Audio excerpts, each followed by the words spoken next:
Friends, मैं हूं आपका जिया सर। आपके लिए लाया हूं एक बहुत ही इम्पॉर्टेंट और बहुत ही अच्छा वीडियो एसएससी एग्ज़ाम गाइड।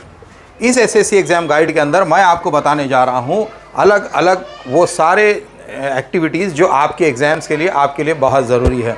इन एक्टिविटीज़ में सबसे पहले आपको ये जानना बहुत ज़रूरी है कि एसएससी एग्ज़ाम एक्चुअली होते क्या है। एसएससी का फुल फॉर्म होता है secondary school certificate, secondary school certificate examination. इस एग्जामिनेशन को एसएससी एग्जामिनेशन कहते हैं।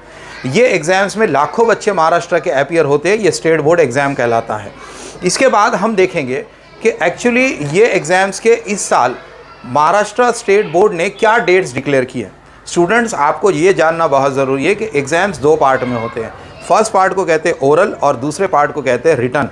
ओरल एग्ज़ाम्स के डेट गवर्नमेंट ने बहुत जल्द डिक्लेयर किए हैं। आपको जानना है कि 10 फेब से आपके ओरल एग्ज़ाम स्टार्ट हो जा रहे हैं। सो गेट सेट गो, तैयार हो जाइए आप। ये ओरल एग्ज़ाम्स आपके लिए बहुत ज़रूरी है। 10 फेब से ये एग्ज़ाम्स आपके स्कूल वाले उनके फैसिलिटी के अकॉर्डिंगली जो है अरेंज करेंगे और आपको बताएंगे उसके डेट्स, और आपको देना है वो एग्ज़ाम्स। इसके बाद आता है पार्ट 2 इसका, जिसमें रिटर्न एग्ज़ाम्स आपको देने हैं। रिटर्न एग्ज़ाम्स आपको स्कूल में नहीं देने हैं। जैसे ओरल एग्ज़ाम स्कूल में होंगे, रिटर्न एग्ज़ाम स्कूल में नहीं होंगे। बजाय स्कूल के आपको रिटर्न एग्ज़ाम्स देने के लिए सेंटर्स पर जाना पड़ेगा और वहाँ पर इन्विजिलेटर्स ही बाहर के होंगे, और ये सारी चीज़ें आपको ध्यान में रखनी पड़ेगी। उम्मीद है आपको ये पार्ट 1 अच्छे से समझ में आया होगा। पार्ट 2 में आपको ये जानना बहुत ज़रूरी है कि आपके बोर्ड एग्ज़ाम्स की मार्किंग स्कीम क्या है। बोर्ड एग्ज़ाम में जो आपको मार्क्स दिए जाएंगे वो इस क्राइटेरिया पे दिए जाएंगे। ओरल के मार्क्स अलग होंगे, रिटर्न के मार्क्स अलग होंगे। इसमें आपको ध्यान ये रखना है कि आपके पासिंग मार्क्स 35 हैं। इसमें जो ओरल एग्ज़ाम्स आपके होंगे वो आपके स्कूल में होंगे और रिटर्न एग्ज़ाम्स आपके सेंटर पे होंगे।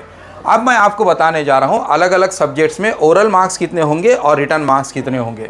अगर हम लैंग्वेजेस की बात करें, इंग्लिश, मराठी और हिंदी, ये तीनों लैंग्वेजेस 100 मार्क्स के इस पेपर में 20 मार्क्स आपको ओरल में मिलेंगे और 80 यानी 80 मार्क्स का पेपर आपको सेंटर पे देना होगा। इसके बाद आते हैं वो सब्जेक्ट्स जिनके मार्क्स का वेटेज कम होता है, जैसे algebra, geometry, science, science 2, SST 1, SST 2। ये सारे सब्जेक्ट्स का जो पेपर है आपका, ये 50 मार्क्स का होता है। अब ये 50 मार्क्स के पेपर के अंदर 10 मार्क्स आपको स्कूल के अंदर ओरल में लेना है और 40 मार्क्स आपको सेंटर पर लेना है। तो इस तरीके से मैं फिर से एक बार रिपीट कर दूं कि जो 100 मार्क्स के पेपर है आपके इंग्लिश, हिंदी, मराठी, ये सब्जेक्ट्स में 20 मार्क्स के ओरल है और 80 मार्क्स का रिटर्न है। आप अगर ओरल में आउट ऑफ ले लेते हैं तो आपके परसेंटेज के ग्रोथ में बहुत ज़्यादा मदद जो है आपको मिल सकती है। इसके अलावा जो उर्दू मीडियम के स्टूडेंट्स हैं या इंग्लिश मीडियम में कुछ स्टूडेंट्स ऐसे होते हैं कि जो लैंग्वेजेस में कंपोजिट लेते हैं। यहाँ पर मैंने लिखा हूँ ख़ास तौर से कंपोजिट। बहुत सारे स्टूडेंट मराठी के साथ हिंदी लेते हैं, मराठी के साथ संस्कृत लेते हैं या अदर सब्जेक्ट लेते हैं। उसके 50-50 मार्क्स के 2 पेपर्स होते हैं जो कि 100 मार्क्स का कंप्लीट पेपर होता है। उसमें भी हम देखेंगे ओरल का पैटर्न वही रहेगा, 20 मार्क्स का ओरल होगा और 80 मार्क्स का रिटर्न होगा। सब चीज़ें अच्छे से ध्यान रखिए। मेरे इस वीडियो को ज़रूर सब्सक्राइब करिए, क्योंकि अभी बहुत सारे पार्ट्स आपको एसएससी के गाइडेंस के लिए मैं भेजने वाला हूं।